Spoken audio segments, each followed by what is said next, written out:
segundo lugar, o líder que não intercede pelos membros da célula. O líder tem que orar por ele, mas o líder tem que interceder pelos membros da sua célula. Os supervisores de setor têm que interceder pelos líderes da sua célula. Os líderes que oram diariamente pelos membros da célula têm maiores probabilidades de multiplicar suas células. O discipulador deve fazer com que o líder carregue consigo uma lista com os nomes dos membros da célula, levando a orar por cada um deles todo o tempo que lhe for possível. Irmãos, toda a vida que eu tiro tempo com Deus, eu oro por cada um de vocês. Levanta todos os líderes de célula que estão aqui hoje à noite, por favor. Me faz essa gentileza. Toda a vida que eu tiro um tempo a sós com Deus, eu oro por cada um de vocês, irmãos. Deus sabe disso. Toda a vida que eu oro por cada um de vocês. Eu tenho o nome de vocês aqui dentro do meu iPad. Eu tenho o nome de cada um de vocês. Pode sentar em nome de Jesus. Terceiro lugar, o líder que não jejua. O líder deve programar uma campanha de jejum, pelo menos de 7 ou 21 dias, com os membros da célula, que não se multiplicou depois de um ano inteiro. Se a sua célula faz um ano que não multiplica, é bom que você possa fazer um jejum. Porque, irmãos, a pior coisa que existe é a indiferença. Diga para o seu vizinho, a pior coisa que existe é a indiferença. Pior coisa, irmãos, é a apatia. Pior coisa é quando a gente está apático. Está entendendo, Tiago? Pior coisa é que quando a gente se acostuma com as coisas, com as circunstâncias e com as situações. Meu irmão, se você é líder de uma célula, sua célula faz mais de um ano que não multiplica. E aí, você acha que está tudo bem? Você está satisfeito com isso? Hein, queridos? Isso está trazendo alegria do seu coração? Você está feliz com isso? Ou você está indiferente? Não, pastor, tanto faz. Não, irmãos. Meu irmão, se a sua célula faz um ano que não multiplica, eu acho que você tinha que cair na real. Eu acho que você tinha que chegar em casa hoje e chorar e prantear isso. E jejuar. E a Bíblia diz, se o meu povo, que se chama pelo seu nome, orar, jejuar, se humilhar e se arrepender dos seus maus caminhos, eu ouvirei do céu e sararei a sua terra. Irmãos, comunhão é bom. Mas teve um momento aqui na igreja que só faziam comunhão. Comunhão é bom. Mas eu só via no Facebook e no WhatsApp comunhão. E cadê que nós não estamos cuidando das vidas, irmãos? Por que as células não têm crescido e multiplicado? Por que nós não temos conseguido consolidar as pessoas? Isso tem que trazer um peso de arrependimento no nosso coração. Isso tem que trazer um peso de arrependimento, mas ao mesmo tempo de posicionamento e ao mesmo tempo de esperança. Porque quando nós nos reposicionamos em Deus, nós podemos ter a esperança de que Deus é bom e misericordioso, que aquele que fez no passado, Ele pode fazer no presente, e Ele pode fazer grandes coisas no futuro, quando nós nos reposicionamos nele. Aleluia, irmãos. Dá um glória a Deus aí, filho de Deus. Em quarto lugar, a célula não cresce porque o líder não se prepara para a reunião da célula. Investir tempo com Deus, preparar o estudo e o coração para a reunião da célula. Quando o líder chega na célula com o coração aquecido e cheio de fé na sua célula, ela será contagiada e se disporá a atingir o alvo da multiplicação. Aleluia! Vira para o teu vizinho e diga, querido, o seu nome é multiplicação, o seu sobrenome é crescimento. E te deram um apelido hoje. O seu apelido é conquista. Seu apelido é conquista. Pode aplaudir com força, irmãos. Aleluia. É conquista. Agora eu vou dizer uma coisa para vocês. Deus só usa aqueles que querem ser usados. Quem não quer, Deus não faz nada. Paulo, se eu não fizer nada, Deus não faz nada, Paulo. E Deus nunca precisou de muitos para fazer o que Ele queria fazer. Deus precisa de gente compromissada. Deus não quer voluntários. Lembra que eu falei aqui um dia? Para você, não é comer galinha com bacon, ovo com bacon. A galinha se voluntariou e deu um ovo. Mas o porco se comprometeu e morreu e deu a vida. Quantos entenderam o que eu falei? Deus só usa gente apaixonada. Deus só usa gente compromissada. Deus só usa gente que está vibrando com o reino dele. Irmãos, eu tive agora na igreja do pastor Antônio, meu discípulo. 2.000 pessoas a igreja tem hoje. Há 2 anos, quando nós começamos a discipulá-lo, a igreja tinha 1.200 pessoas. Eu vi uma juventude lá vibrante, Paulo. Um ministério de dança com 70 meninas. Todas adolescentes. Eu fiquei impactado, eu fiquei desafiado. Eu voltei em crise, irmãos. Agora, irmãos, eu só posso fazer 3 coisas aqui na igreja. 3 coisas. Eu posso ser exemplo para vocês. Tudo aquilo que eu prego, eu posso ser um exemplo fazendo. Eu posso pregar. E eu posso descer para fazer também em nome de Jesus. Agora há coisas que só vocês podem fazer. Vira para o teu vizinho e diga: há coisas que só você pode fazer.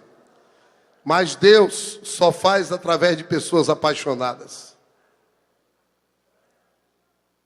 Sabe qual é o nosso problema, irmãos? É que o grande problema está exatamente na motivação. Por que é que eu estou fazendo o que eu estou fazendo?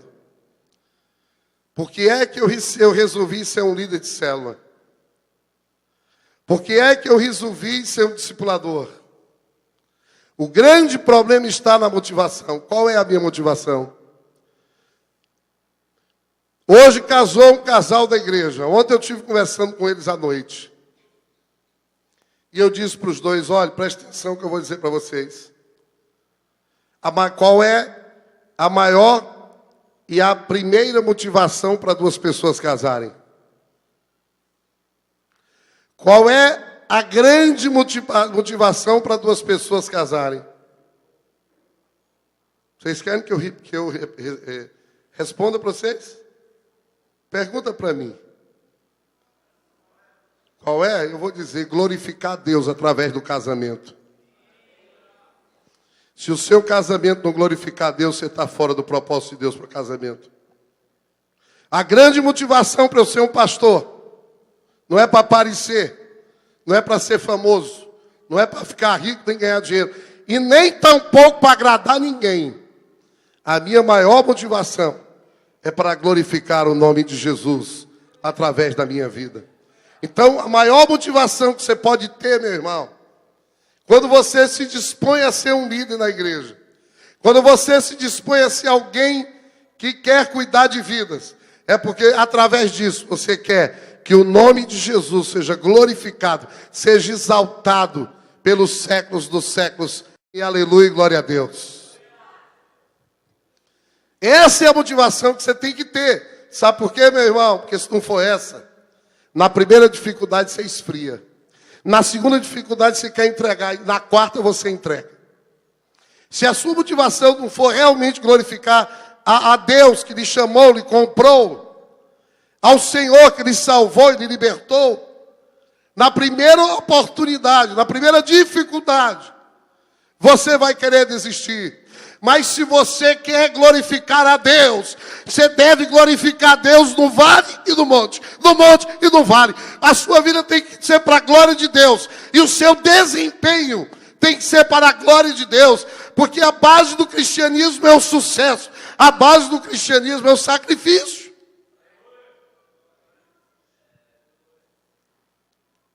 E vão ter dias, irmãos, que a sua célula está no monte. Cheia de pessoas. As cadeiras cheias, transbordando. Mas vão ter dias que pode ser que tenha 2 ou 3 ou 4 pessoas.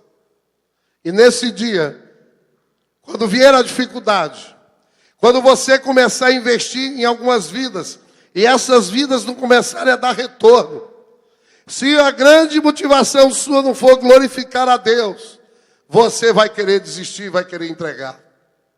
Quantos estão entendendo o que eu estou dizendo? Deus só usa pessoas apaixonadas, irmãos. Amém? Apaixonadas por Ele. Em quinto lugar, a célula multiplica.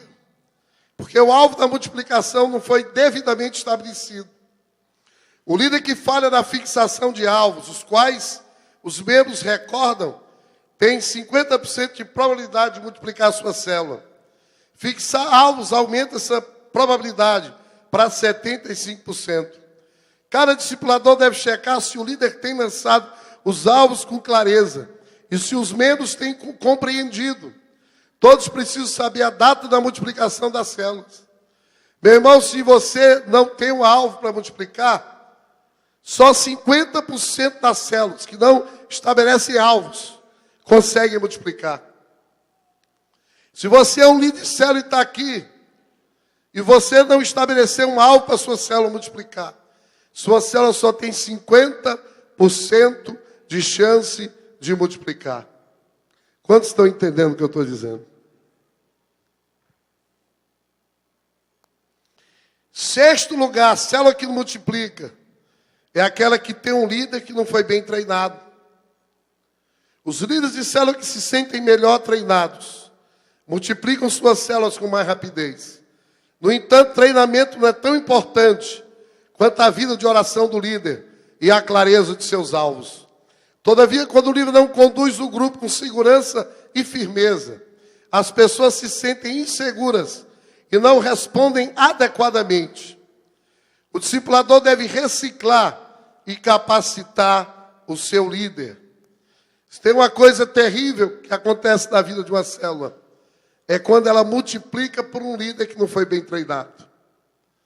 Ou seja, quando há uma multiplicação precipitada dessa célula, é melhor esperar um pouco mais, para nós gerarmos líderes mais treinados, líderes mais capacitados, líderes mais compromissados. Amém, irmãos? Porque às vezes a motivação do cara não é ser líder. Eu não vou pregar aqui hoje mensagem de carapuça. Eu só estou dando um exemplo para depois não ser bem interpretado.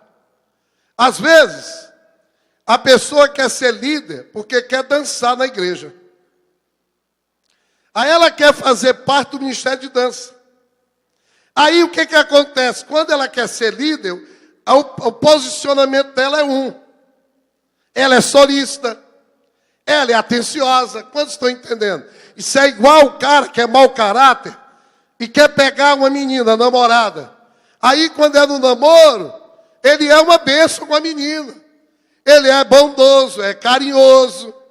Não é? Ele vai aqui com a moça quer cair no buraco. Opa, minha filha, calma, cuidado com o buraco. Aí no dia que casa, ele vai na frente, a moça vai atrás, ela cai no buraco, ele diz: diabo, tu tá cega, tu não viu o buraco. É, irmãos, porque a motivação é errada. Quando as nossas motivações são erradas, mais cedo ou mais tarde nós vamos declarar com as nossas atitudes quem nós somos. E aí ele quer ser líder, Tiago. Aí o comportamento dele é um, Davi. Mas quando ele se torna líder, entra para o ministério da dança, aí o comportamento é outro. Aí ele, como líder de célula, foge do discipulado. Que na igreja Plenitude não tem gente assim, graças a Deus por isso. Dá um glória a Deus aí, irmãos. Aí ele não aparece mais para ser discipulado. Para vir para o Tadel é uma dificuldade. Ele não está orando pela célula multiplicar. Por quê? Porque a motivação dele não era a motivação certa. Quantos estão entendendo o que eu estou dizendo? O líder que não visita, a célula não cresce.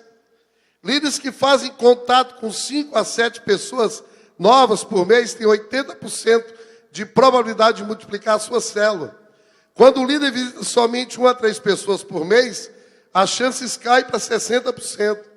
Líderes que visitam 8 pessoas novas ou mais a cada mês multiplicam as suas células 2 vezes mais do que aqueles que visitam 1 ou 2 vezes apenas.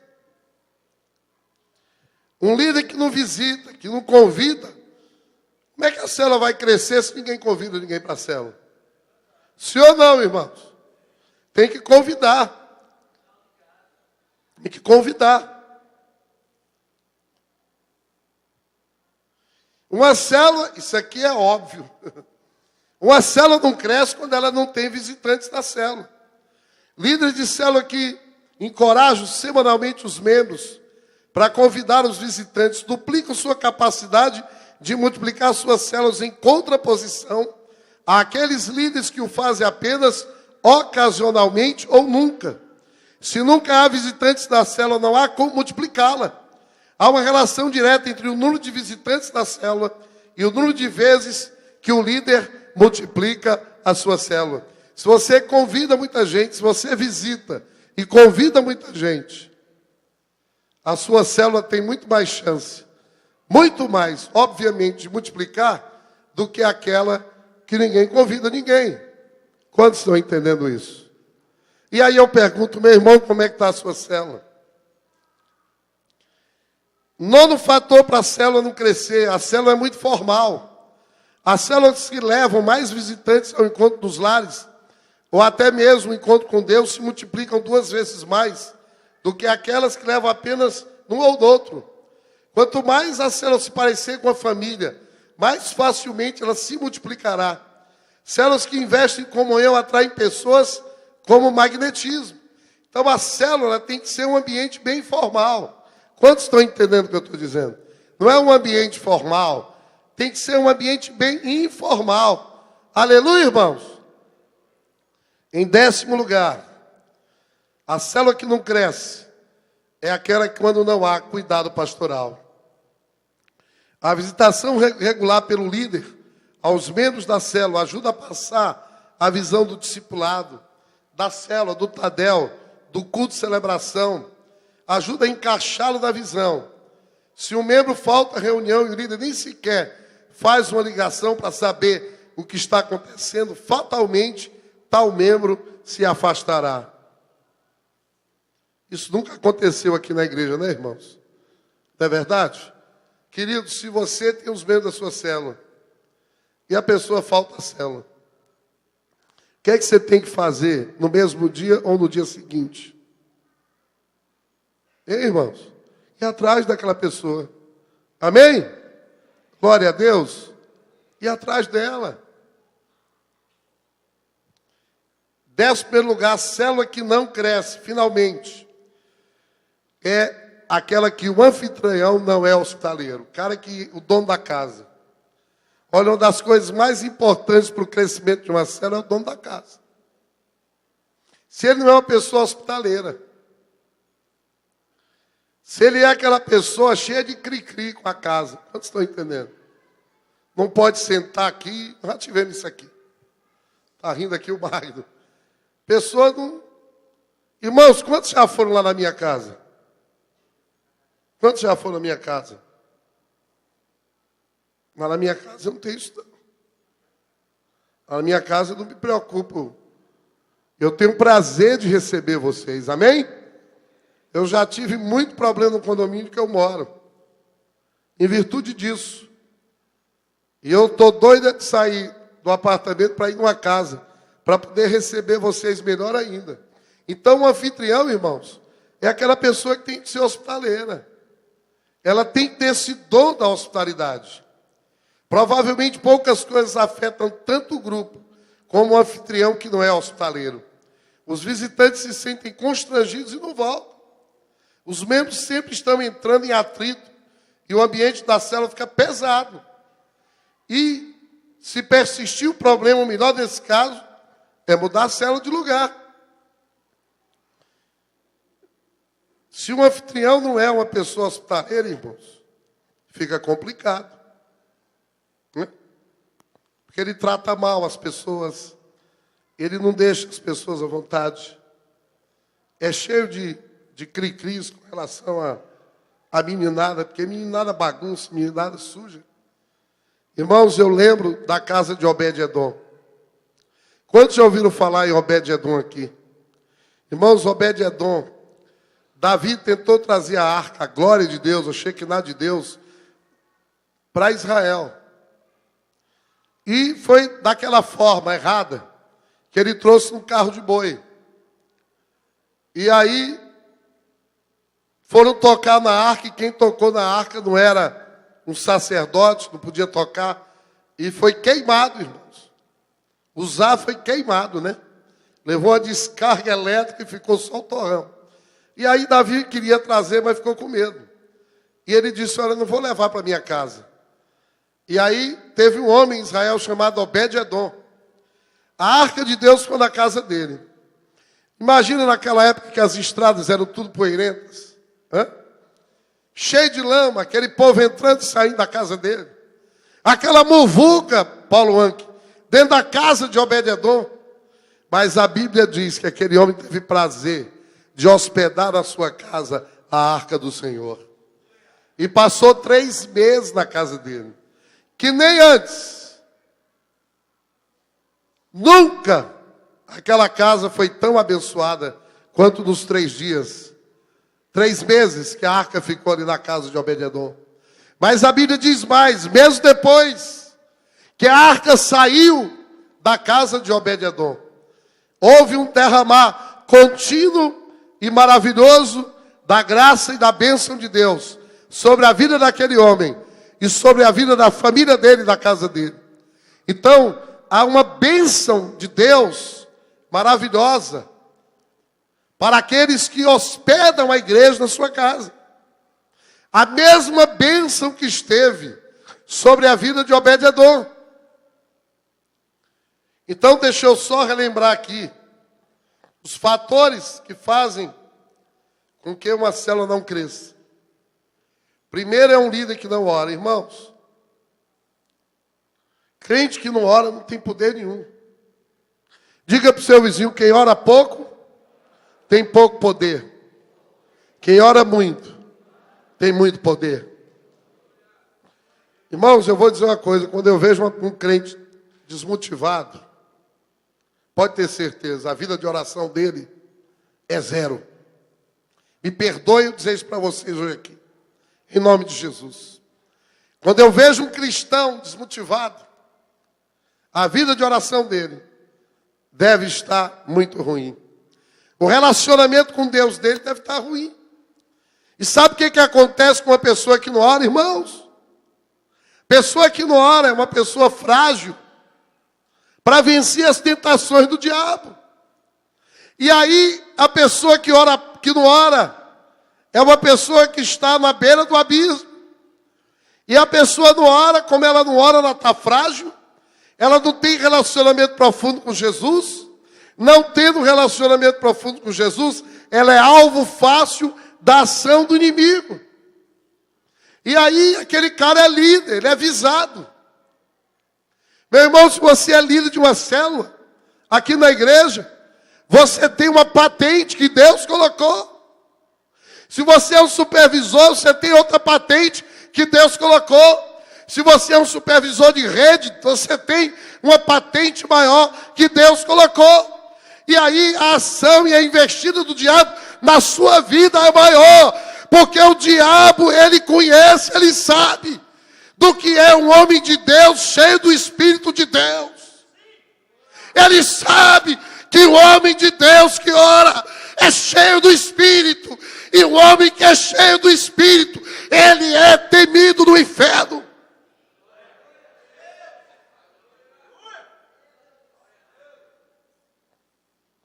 Agora, você é um líder e você não ora. as investidas do diabo sobre a sua vida serão maiores. Porque o diabo vem para matar, roubar e destruir, irmãos. Mas Jesus veio para desfazer com as obras do diabo.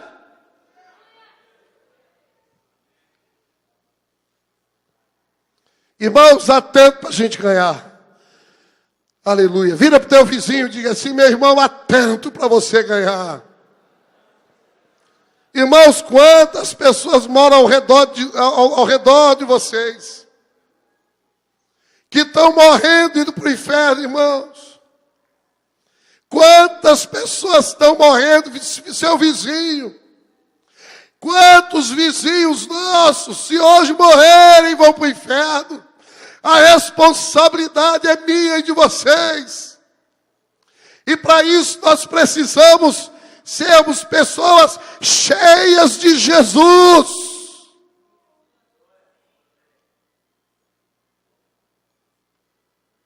Agora eu quero dizer uma coisa para vocês nessa noite. Que as experiências ruins do passado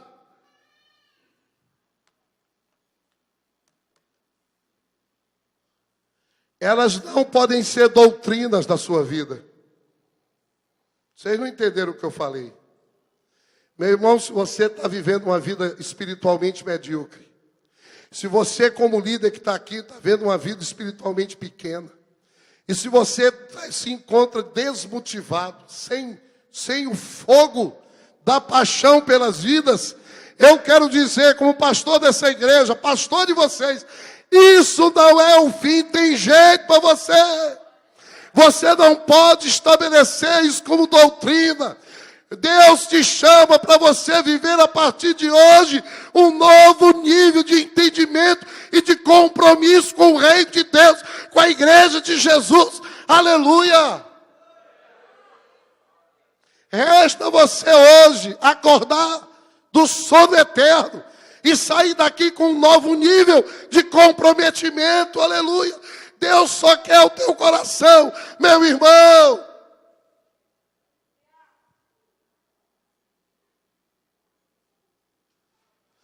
Irmãos, nós temos que parar de olhar para as circunstâncias, as dificuldades. As dificuldades, elas não podem dizer quem você é. Diga para o seu vizinho, as dificuldades não podem dizer quem você é.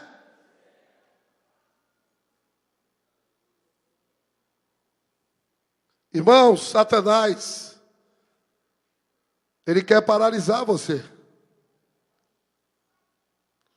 Porque ele sabe, se você estiver cheio do fogo do Espírito, ninguém pode com você.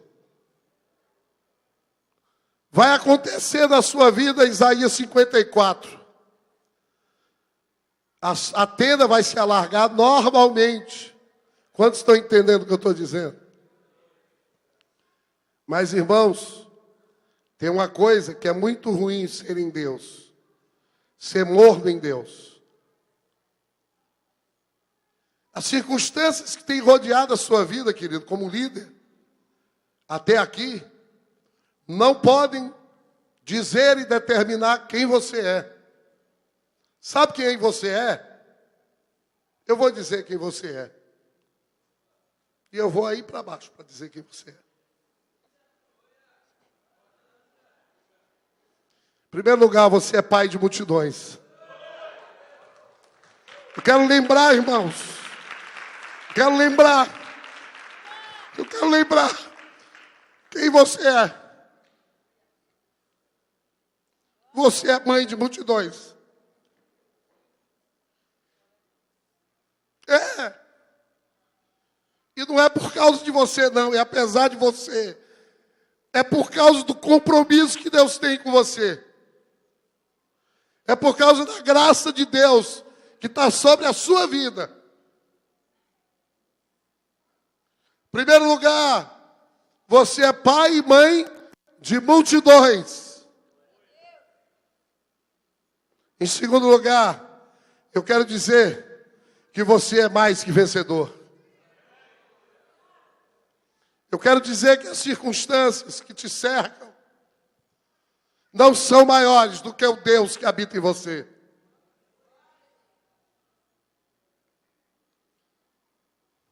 Terceiro lugar, eu quero dizer que aquele que está com você é maior do que o que está no mundo. Aleluia, queridos. Aquele que está com você, não esquece, Wando, é maior do que o que está com o mundo.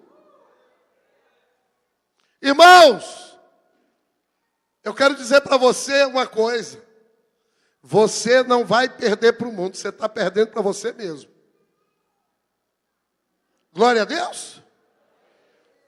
Você não está perdendo para o diabo, você está perdendo para você. Porque em quarto lugar, tal qual Jesus é, você é. Irmãos, eu sei que você tem passado por lutas. Eu sei que você tem passado por dificuldades. Mas eu quero dizer para você que aquele que sai semeando, enquanto ele semeia, ele chora. A Bíblia diz que aquele que sai semeando, enquanto semeia, ele chora. Ele vai colher com alegria. Ele vai colher com alegria. Ele vai colher com alegria. Ele vai colher com alegria. Ele vai colher com alegria. Ele vai colher com alegria. Ele vai colher com alegria. Você vai colher com alegria. Você vai colher com alegria. Experimenta chorar. Volta a chorar pelas vidas.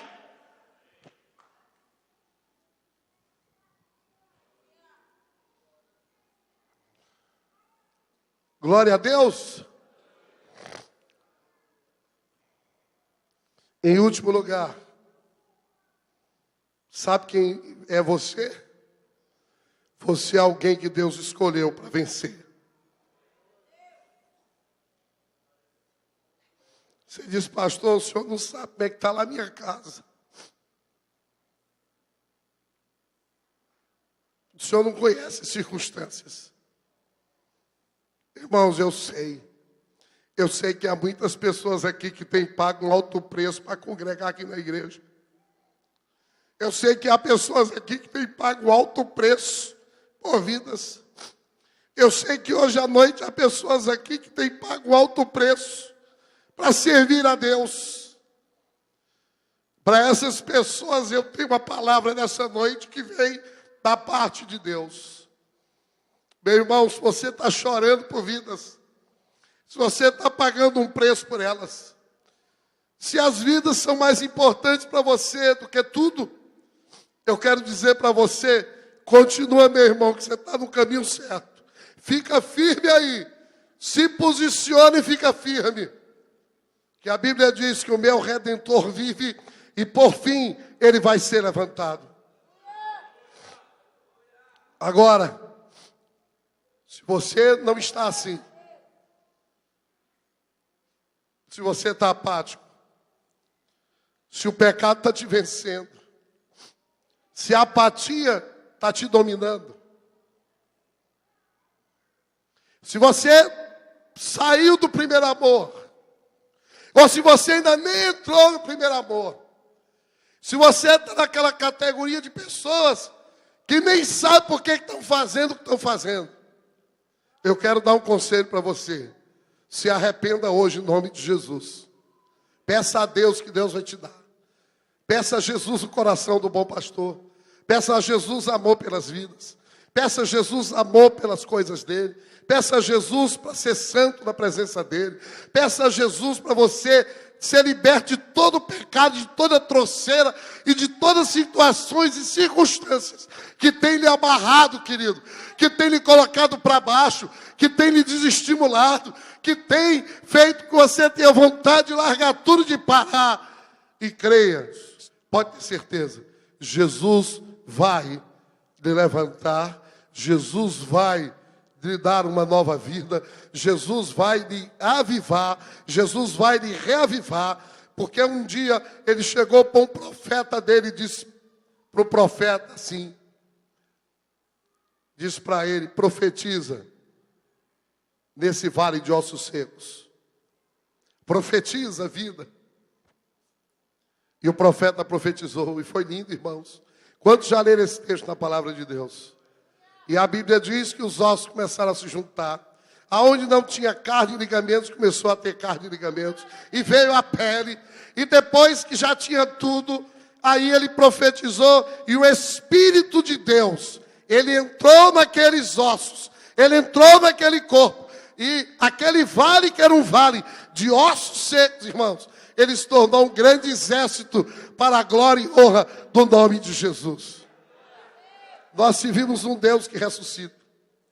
Nós servimos um Deus que ressuscitou morto de 3 dias. Nós servimos um Deus que Ele mesmo ressuscitou.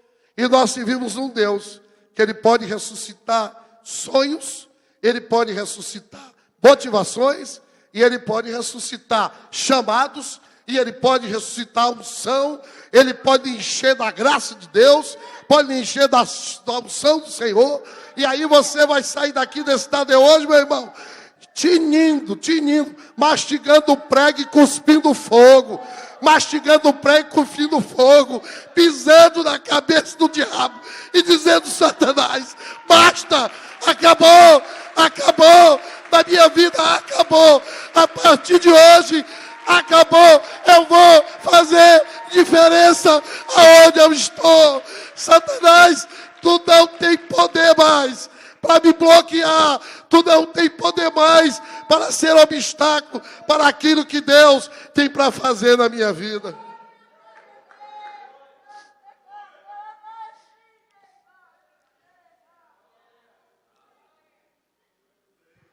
Irmãos, não há nada melhor do que você estar no centro da vontade de Deus, fazendo aquilo que Deus mandou você fazer.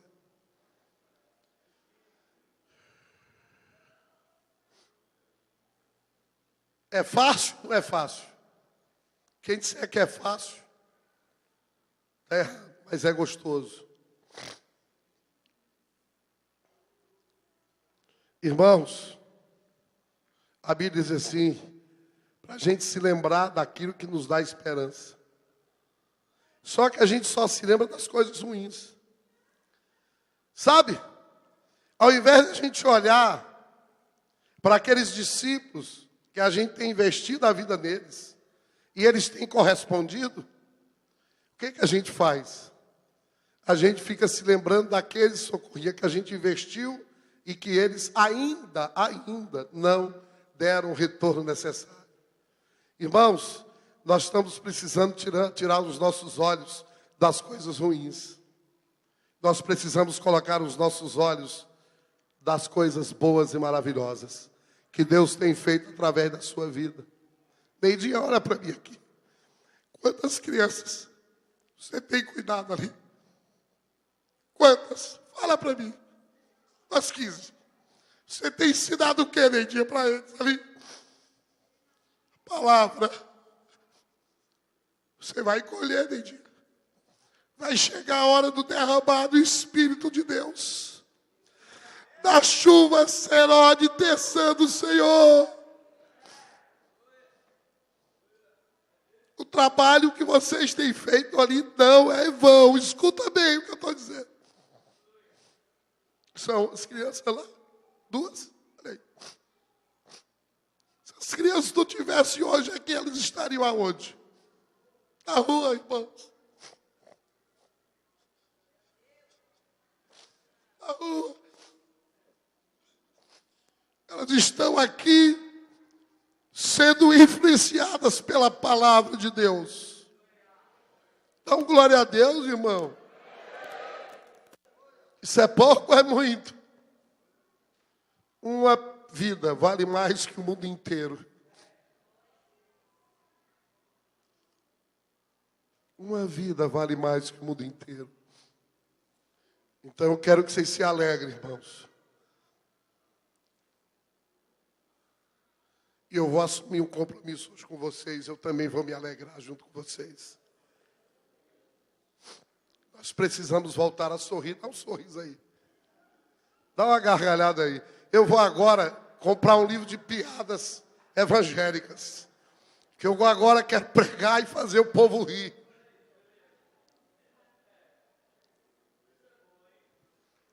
Domingo eu vou pedir a Deus, Senhor, me dá uma mensagem para o povo sorrir. Hilariante, para sair daqui dando gargalhada. Irmãos, vamos tirar os nossos olhos das coisas ruins. Vamos parar de reclamar. Hein? Vamos parar de achar ruim as coisas. Hein? E vamos começar a agradecer a Deus pelas grandes coisas que o Senhor tem feito no meio e no nosso meio. Louvado seja o nome de Jesus. Né, Paulo? Ei, Moisés?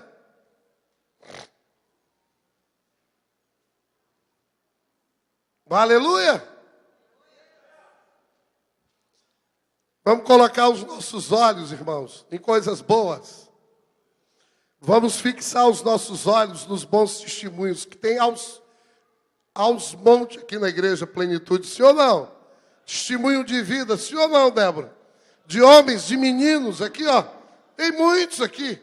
Renatão, homens e mulheres, meninos ainda, que têm dado um testemunho maravilhoso aqui.